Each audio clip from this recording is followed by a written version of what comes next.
that every sportsman that is doing anything professionally, especially related to physical sports, has a six pack. And because as an individual you go into a sport looking at someone who is above you, who is better than you, and you usually look at people who are at the top of their game, and you try to copy their body. So that's why six packs are important. There is no individual in the world that does any sport, physical sport, and is on the top of his game who does not have a six pack. But that is that. जवाब देना वही आ रहा है. That is because he is doing it professionally and he is doing it in a process that also looks after nutrition, has a complete program on how to get it done, and he has to stay in that form. Because he doesn't want to take up extra weight with him when he goes into a sport. Because when you have fat on you, it's always considered extra weight. अब बात ये है कि जब आप कोई भी बंदा जिम जाता है, ये इस जगह जाता है, वहाँ जाता है, वो कॉन्सेप्ट तो होता है फिटनेस का, लेकिन फिटनेस की जो थ्रेशोल्ड होता है वो उस स्पोर्ट का टॉप बंदा होता है. तो आप उसको सामने रखते हुए एक्सरसाइज करते हो और कहते हो यार मुझे दिखना इस तरह चाहिए, लेकिन मैं मेहनत उस तरह नहीं करना चाहता. ठीक है ना. तो यहाँ डिस्कनेक्ट क्रिएट होता है. अगर आप उस तरह मेहनत करोगे, उसके 30% की मेहनत करोगे ना, आप उस तरह मतलब आपकी पेट वेट कट जाएगा, ऐसा नहीं है. You will become thin.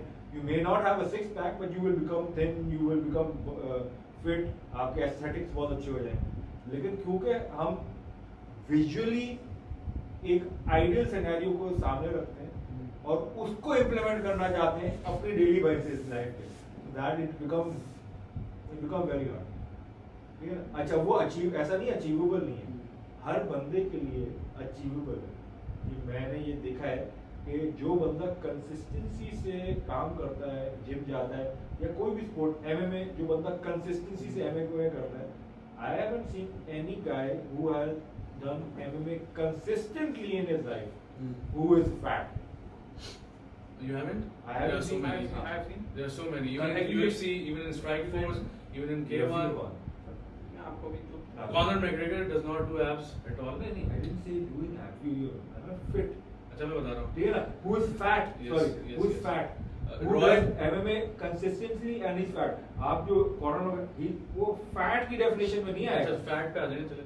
He will be वो बल्क अप करा होगा, जैसे ऑफ सीजन में बल्क किया हुआ, फिर वो एक cut He never had abs. He does not do abs. He has a flat stomach. नहीं नहीं उसकी बात नहीं कर रहे, लेकिन हाँ Statement में ये है ही नहीं भाई. जैसे पहले टॉपिक abs का था ना. नहीं, मैं उस पे बोल रहा हूँ कि क्या, क्योंकि आप टॉप बंदे को देखते हो तो इस वजह से आपकी कॉन्सेप्ट ही होता है कि मैं इस तरह बनूं. लेकिन कोई बंदा जो फिजिकल स्पोर्ट कंसिस्टेंटली करता है ना, he is not fat. Abs का ताल्लुक एंड में मेरे स्टेटमेंट में नहीं है. फैट नहीं होगा. तो आपका कॉन्सेप्ट है फिटनेस के लिए जाने के लिए ना, तो if you do something consistently you won't be fat anymore. You may not have abs but you won't be fat. You will be mobile, you will be flexible, you will be able to move. आपकी body के अंदर muscle mass बन चुका होगा. बहुत सारी abs शायद ना बने, क्योंकि एब्स के लिए आपको स्पेसिफिकली बहुत मेहनत करनी पड़ेगी, बहुत सारी चीजें करनी पड़ेंगी, और हर उसमें भी जीन्स भी बहुत काम आती हैं. एब्स के लिए जीन्स के लिए बहुत काम आती हैं. लेकिन आप फिट हो जाओगे जिस कॉन्सेप्ट के लिए आप अंदर गए हो. अच्छा, with respect to my brother here, I have, in my experiences, I have seen a lot of fighters, especially light heavyweight and heavyweight, जो were fat, जिसमें big name is, जो मुझे भी याद आ रहा है, which is Roy Big Country Nelson. इसका नाम मुझे इसलिए याद आ रहा है क्योंकि ये heavyweight champion रहा है UFC का back in the day. Belt थी इसके पास.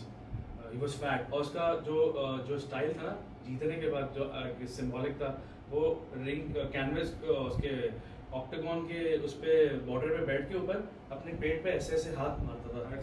ठीक है. सो वो इसलिए मुझे याद है. इस तरह और बहुत सारे एग्जाम्पल. एक बार रशियन वो तो अमेजिंग फाइटर था, ग्लोरी के K1 में था. वो MMA नहीं करता था, वो किक बॉक्सिंग करता था. I forgot his name. क्लैशनकोव type का कोई नेम था. क्लैशनकोव नहीं होती है, इसी तरह कोई वर्ड था उसका. I forgot his name. My bad. I feel bad because वो बंदा अमेजिंग है. Sure. How many individuals percentage wise do you think are fat in MMA? अच्छा, वो तो that's a different question. ठीक है. नहीं वो तो exemptions के basis पे आप नहीं रख सकते. पहले हमने जो बात कर रहे थे, आपने बोला था कि कोई भी नहीं. तो मैं बताता हूँ, रग्बी जो गेम है ना, रग्बी की टीम. चलो मैं अरवाइन करता हूँ. In general, हाँ, चलिए एक मिनट ना मैं exemptions पे बात बिलीव नहीं I believe there's something called statistically insignificant. मैं उस पे बात करता ही नहीं. अगर रॉयल नेल्सन तो उससे भी आया था, मैंने जो आपने एग्जांपल दिया उसमें रॉयल नेल्सन एक्चुअली इनका जो यूएफसी का जो उनका आपस में कॉम्पिटिशन करता है जहाँ जो कि अपना दो टीम्स होती हैं और वहीं से उठा था. मैंने एक्चुअली उसका पूरी जर्नी देखी थी, ठीक है ना. He had a fight with Kimbho slice को उसने अपने बीच में पाँव, एक हाथ पाँव में था, एक हाथ उसने पकड़ के उसको पूरा मार के जो है ना ही submitted it. I saw it completely, I understand, लेकिन that is an exception. In general, people are not right. नहीं, वो तो आई एग्री. वो ये दूसरा अब इस यहाँ पे आई एग्री. हमने जो पहले बात कर रहे थे ना कि जैसे कि कोई भी अपने टॉप ऑफ द गेम में आज तक हमने किसी उसको नहीं देखा जिसके एब्स ना हो या वो फैट ना हो. तो रग्बी में फॉलो करता हूँ, तो रग्बी में भी अमेरिकन फुटबॉल नहीं, वो थोड़ा सा डिफरेंट है, लेकिन रग्बी में जैसे न्यूजीलैंड ब्लैक कैप्स जो है Not fat. dude, I'm gonna after the podcast अभी खोल लो. I'm They're gonna- not fat. असल में They are कहते हैं extremely muscular, but fat की category में नहीं. there are a lot of big guys, a lot of big guys. Big guy is something else. Fat is something That's else. why- I would call them fat, and वो आपको picture में दिख जाएंगे. They have what is fat for you? Statistically. That's why one of the reasons I didn't bring sports up when I introduced this question. क्योंकि कुछ sports हैं you don't need the physical aspect of it, but you do need the endurance aspect of it. जब भी मैं भी अभी भी ये जो स्टांस है मेरा अभी भी यही है. किसी भी फिजिकल स्पोर्ट के अंदर मेजॉरिटी के above 95% people will be fit physically, aesthetically, endurance wise based on that sport. ठीक है ना. अब हम जब किसी जिम में जाते हैं या जैसे जो बॉडी बिल्डर, मुझे भी नहीं पसंद, आपको भी नहीं पसंद है, एज अ स्पोर्ट नहीं पसंद. बॉडी बिल्डिंग वैसे तो बहुत मशहूर चीज़ है. वो जाते हैं, वो आर्नल्ड को देखते हैं, वो सीबम को देखते हैं. एक बच्चा भी आज जिम जाएगा ना तो उसके नज़र में ये आइडल्स होंगे. ठीक है. तो वो जब जाएंगे वो कहेंगे मुझे इस तरह बॉडी बनानी है. ये कॉन्सेप्ट है. लेकिन ज़रूरी नहीं है इस तरह बॉडी बनवाओ आप. अगर आप फिट हो जाओ, मतलब if you lose fat, you become slim, you become mobile, you become agile.